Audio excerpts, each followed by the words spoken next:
Hello and welcome to Triage, timely conversations for healthcare professionals, a podcast created and produced by K&L Gates. Each episode is designed to highlight important developments in health law and analyze the impact on our clients and friends of the firm. We hope you enjoy this podcast. Welcome to today's episode of Triage, where we explore the latest insights and trends shaping the healthcare industry. I'm your host, Matt Miller, a partner with K&L Gates, where I focus on healthcare M&A and venture capital. K&L Gates is one of the world's largest law firms with nearly 50 offices globally and a national healthcare practice. In today's episode, we're going to do something special. In honor of Veterans Day, I have a special guest on the podcast who's going to talk about his career in the military, what his organization is doing to help military service members. Brandon Davis is a former Black Hawk instructor pilot in the 160th Special Operations Aviation Regiment and owns several businesses. Most recently, he founded the Davis Focus Project here in Nashville, Tennessee, which helps men and women overcome traumatic brain injury, PTSD, and other physical and psychological wounds they have incurred in the line of duty. Brandon, welcome to this special Veterans Day episode of the Triage podcast. Matt, thank you so much. Really happy to be here. Appreciate you having me on here. So what led you to join the military, and how old were you when you first joined? I joined when I was 19 years old, and I don't have as cool of a story as some of the other people I know, but I was a typical boy teenager that just really enjoyed life. Probably enjoyed life a little too much, and it was time to get some structure. And so when I first joined, I joined as a truck driver, and that humbled me quite a bit. It was a very interesting experience. And when I signed up, they said, okay, you can choose from these 3 jobs, and they have bonuses with them. And I said, okay, well, which one has the most? And they said truck drivers. And this was back in 2005. And I'm like, sure, I'll take $17,000. Let's go. And it reminds me of the story in Top Gun, if you've seen the original movie, where Goose, I think, is talking to Maverick, and they get in trouble, of course. And then he says something like, "Oh, I think I saw some ad for truck driving. Maybe we can go be truck drivers if flying fighter pilots doesn't work out for us." So they had the same logic. Yeah. No, it worked out. I joined. I eventually got to do what I wanted to do. I learned a whole lot along the way. It was great. So how do you go from driving trucks to flying Black Hawk helicopters, which is kind of the biggest, baddest, obviously it's the backbone of the Special Operations Aviation Regiment, SOAR. How do you go from point A to point B with becoming a pilot? Yeah, when I first joined, I was highly interested in all things special ops. I had looked at going to selection to become a Green Beret, trained for a while for it. Didn't end up going because I went home for Christmas one year. My dad was a Black Hawk pilot, and he was just talking to me about it. I was finally old enough to listen to all his stories, and he was talking about everything, about his career and about what he got to do afterwards and how cool his schedule was, and how he just really continued to enjoy it. And he didn't have to beat his body up doing it, and he could, do the fitness things that he enjoys for fun and keep them just as for fun. And I thought, you know what? I could make a whole lot more money. And it's actually started to sound pretty cool. So I came back from Christmas leave, started looking into it, put my pack together, and then I realized that I was that I couldn't get picked up because I was color deficient. Long story short, spent 6 months training myself how to pass the color vision test. Finally got my flight physical. Did you cheat the colorblind test? I'm just kidding. You don't have to answer that. No. It's a really cool story. I learned that I could tell the difference between the colors. So I could see, like green and brown next to each other, but the numbers didn't pop out. So what I did was I would go back and forth and compare the colors. And over time I could figure out a shape, but it took me like 6 months of a couple hours a night to get to where I could trace it fast enough so I didn't forget where I had been. So I could tell what the number was. So no, I did not cheat. I trained myself how to pass the test, and a couple hours at night studying dots and colors and figuring out patterns. Is that right? Absolutely, that's what it takes. Don't quit. Never That's quit. right. And we're not recording this video, but I got to say you have the coolest microphone I've ever seen. It's speaking of, it's like this it's really neon kind of cool colors, and I'm like having microphone envy right now. So good on you. Add that to the list of cool gadgets and stuff that I'm sure you have.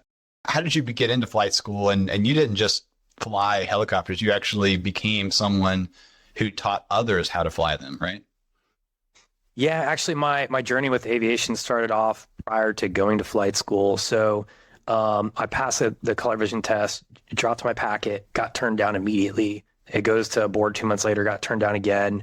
I was already enrolled in Embry-Riddle after the first board, and I was going to school full-time online. Went to Iraq, went to school full-time the whole time while deployed in 2008. Came back, got turned down 2 more boards in a row, and said, you know what? A bachelor's degree is going to be a lot of no-goes on these boards.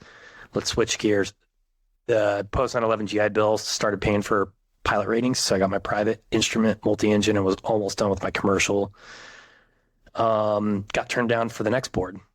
And then I was like, oh my gosh, how am I, what do you got to do? Like, and how much time elapsed between the first board and the second board and you going to get your pilot's license basically in between those two, right? Yeah. So from the first board to the time that I actually got picked up was probably about 2.5 years. And, when I finally did get picked up, right before I got picked up, I was introduced to a CW5, which is the highest ranking warrant officer rank, out at 4th Battalion 160th. Told him my story. He said, I've never seen anyone do this much to get picked up for flight school. Would you like to come to the 160th? And I'm like, that's what made me want to be a pilot. Like, absolutely. And he's like, no, but really, have you thought about going to the 160th? And he just spent the whole time trying to recruit me. And I'm like, this is amazing. I'm in. I'm definitely in.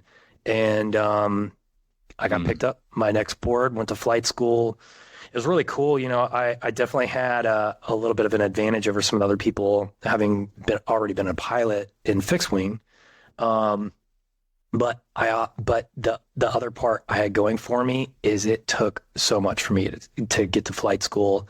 And so while people were already partying like early in the week or, on a Friday night or something, I did my fair share of partying, but I spent a lot. I think I took it a little bit more serious than some people did, because it cost me a lot. It cost me a lot to get there, and I was just really excited to be there. And I had I had goals, ambitions, and so from there, I was lucky enough. I was the Distinguished Honor Graduate, which gave me my choice of duty station, choice of airframe, and it gave me the fixed wing course to finish up my commercial rating that I didn't get to finish before I went to flight school.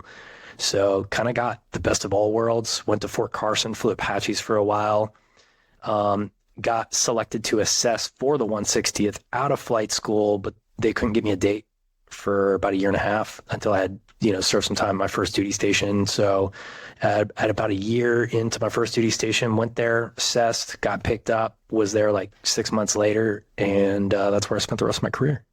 So now you're in the special operations group flying helicopters. And, I guess I want to start shifting towards, what you're doing now with the Davis Focus Project. Did you see or experience anything in your time in the military that sort of started planting the seeds that later became Davis Focus Project? Or how did you make that shift, and what sort of led you to starting the Davis Focus Project? Well, I had always been really interested in fitness and nutrition throughout my military career, but I didn't really start to understand what human performance was about until I got to the regiment. And they have a Thor 3 program there, which is a pretty good program. It's heavily focused on strength and conditioning, and their side for like cognitive function or psychology, they don't deal a whole lot with that. They also have, outside of that program, they have counselors, for the regiment. So that kind of planted the seed for it. And then what really pushed me deep into it is my own experience. And so in the regiment, we work some pretty crazy hours. They have a 14-hour duty day that can go on like day after day for very long periods of times. Weeks, months, with no days off.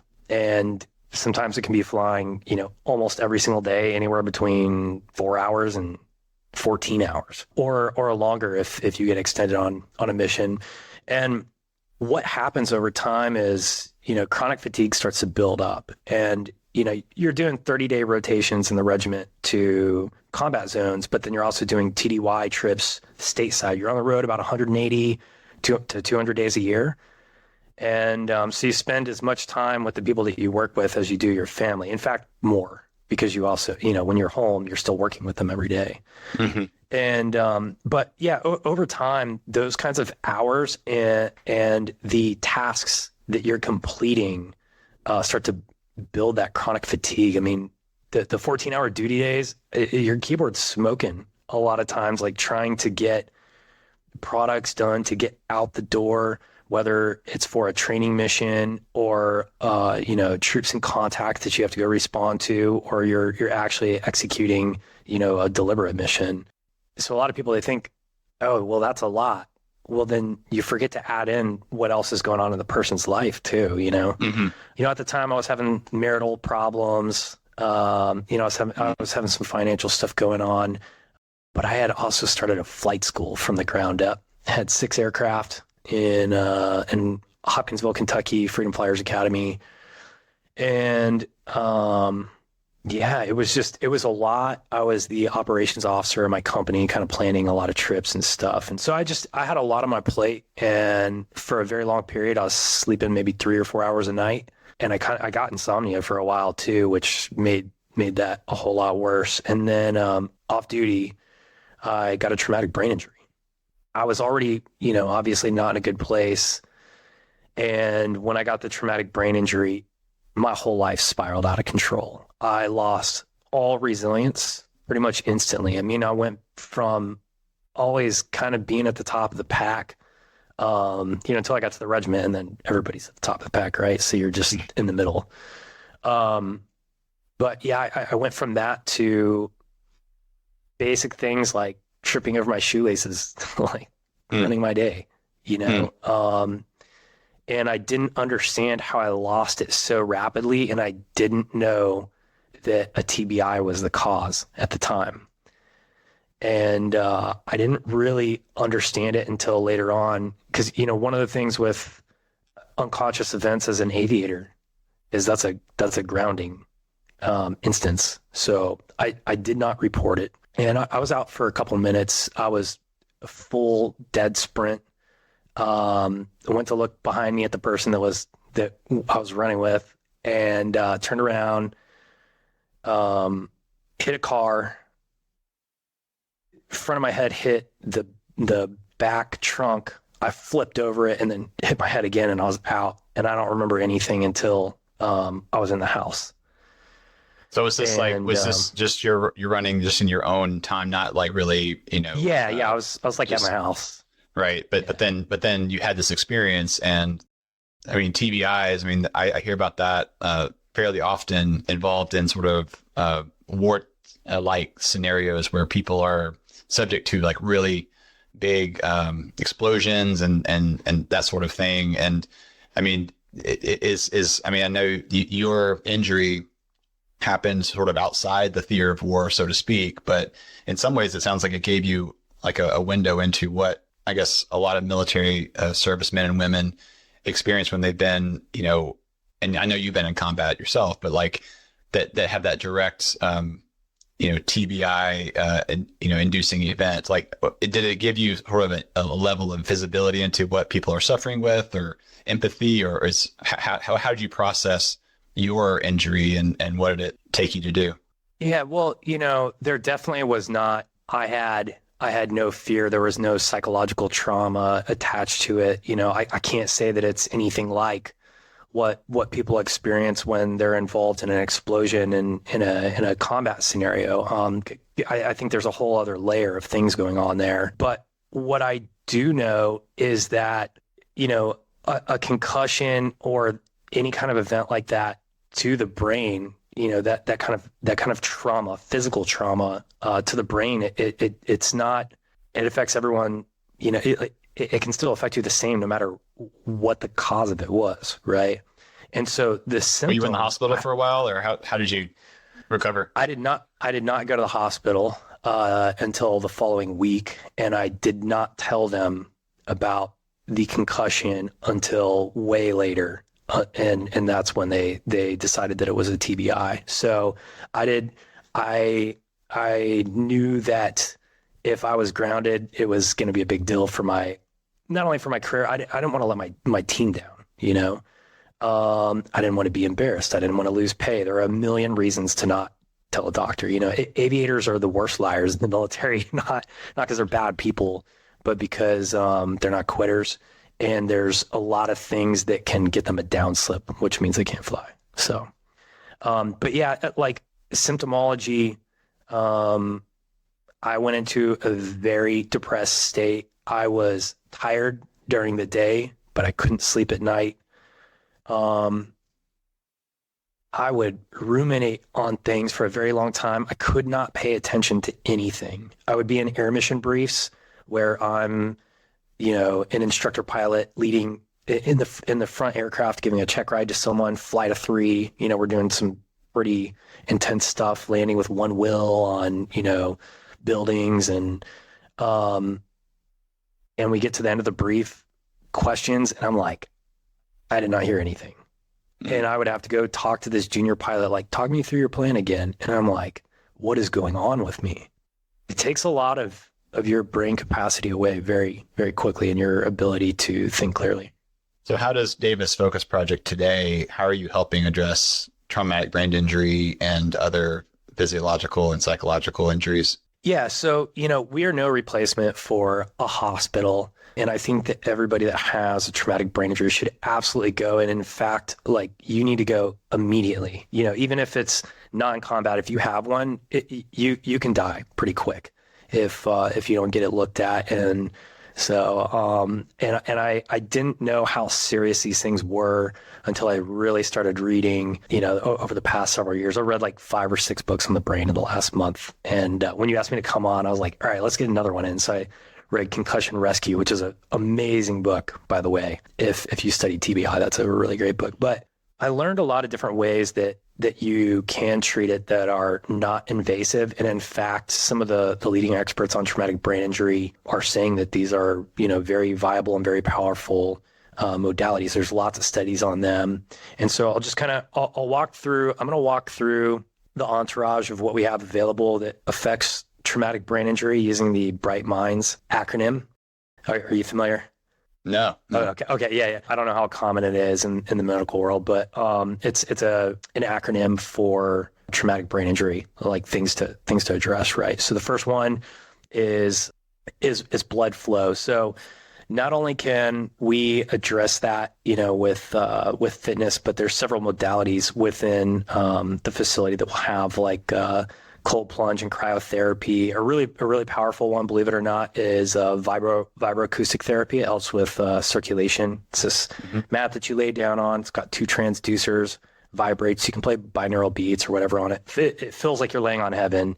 And it's really good at activating the parasympathetic nervous system. So if you've been in fight or flight, you're having a hard time shutting down for the day, like whatever the case is, if you're too amped up and you want to relax, go lay on this thing. If you have had insomnia or you haven't slept or you're just like, but you're running on adrenaline and can't shut down, and you lay on this thing, when you get off, you will weigh like 10 times heavier and you will need to go take a nap immediately. It's that good at activating the parasympathetic nervous system. Really cool stuff. And then it goes through retirement and aging. The next one is inflammation. This is a huge one that we can help with, right? So we provide nutrition plans and workout plans. Our nutrition plans, you know, if we're focusing on inflammation, obviously there's a lot of things you can do, like reducing sugar intake and glucose, eating a higher fat, higher protein diet, that kind of stuff. There's supplements that we can recommend, that we can talk to people about, and they can go buy on their own. And then some of the modalities that are really good at helping with inflammation are things like red light therapy, pulse electromagnetic field therapy, and hyperbaric oxygen therapy, as well as IR and traditional sauna. So just a handful that we can use to help with that. Genetics, we don't really cover a whole lot there yet. Head trauma, preventing or recovering. It's more ER stuff. Toxins, so detoxification, right? The two main devices that we use for that, one is called the Hocket, which has hyperthermic ozone and carbonic acid transdermal therapy. It's a whole lot of words. Yeah, that's a mouthful. It is, but it has like 10 modalities in one. Infrared, sauna. It's got light therapy in it. It has PEMF built in as well, and a handful of other things. The 100% oxygen and then the carbonic acid, and so is what happens is it's like this thing. It's a shell that closes around you, and it injects CO2, and then when it interacts with infrared, it turns it into carbonic acid, and it's a transdermal delivery, which helps push oxygen into the cells to not only help you repair and recover, but it helps flush toxins out of the body. So are these treatments and methodologies? I mean, do people just kind of are you having locations, or is the vision ultimately to open up clinics, or how do people end up making their way into a facility to receive these treatments and the modalities you're talking about? Yeah, so it's all going to be a brick and mortar. It's going to be called the Center for Human Performance. We'll be opening in Clarksville, Tennessee, once we hit our fundraising goal. But yeah, a lot of this has to be done in person. We will have literature that we will be building over time for pretty much all of the main areas that we focus on: TBI, PTSD, depression, anxiety, and insomnia. So we'll have some take-home guides.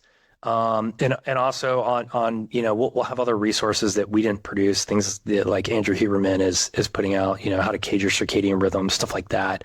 But we're going to be an education-based center as well. So it's not just about the modalities.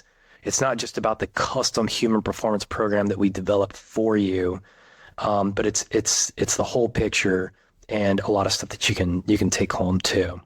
Did I read this right? That it's structured currently as a nonprofit, right? And the idea it would be free to military service members for these treatments. Is that right?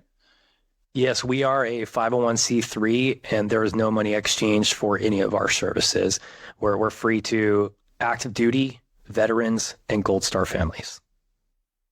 It's amazing. And I know you've got some events coming up, but we're actually early October now recording this episode, and I think October 10th is World Mental Health Day. Is that right? And is there a special message that you would want to send people about mental health, and given your work in TBI and with all the other good work that you're doing?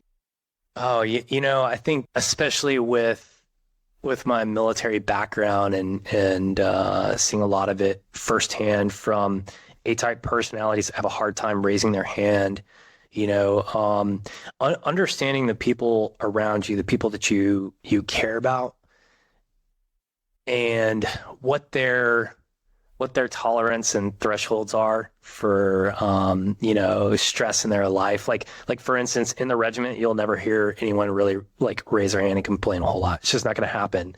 Sure. If somebody raises their hand and says, "I need a break and I need to be on the bench for a while," it's probably too late. Like, what did you do? Like, what's going on? All right, we need to really help you out now. So I just encourage people to know the people that you care about, know what is normal for them, and be able to identify, those red flags. If you get a red flag or two that just doesn't make sense for the person, just ask them how they're doing. You talk to someone long enough, they are going to tell you.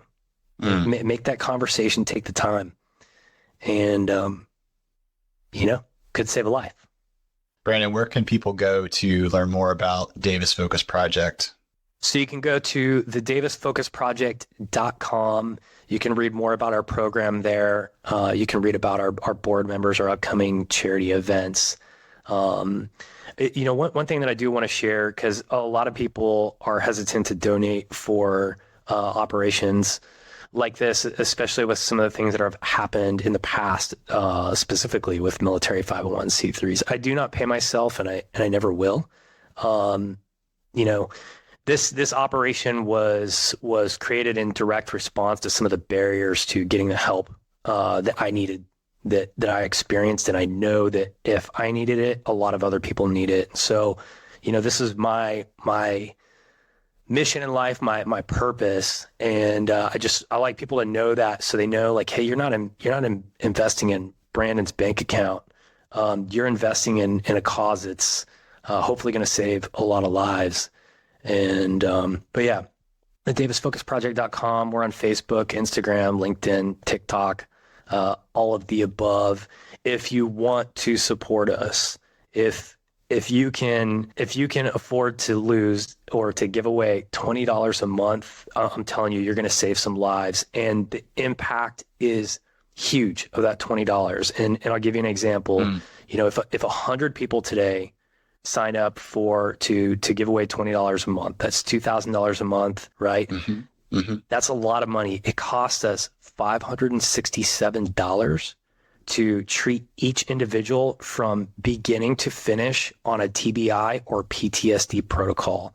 That's compared to the VA's $5,000 or healthcare's $10,000 for a PTSD program.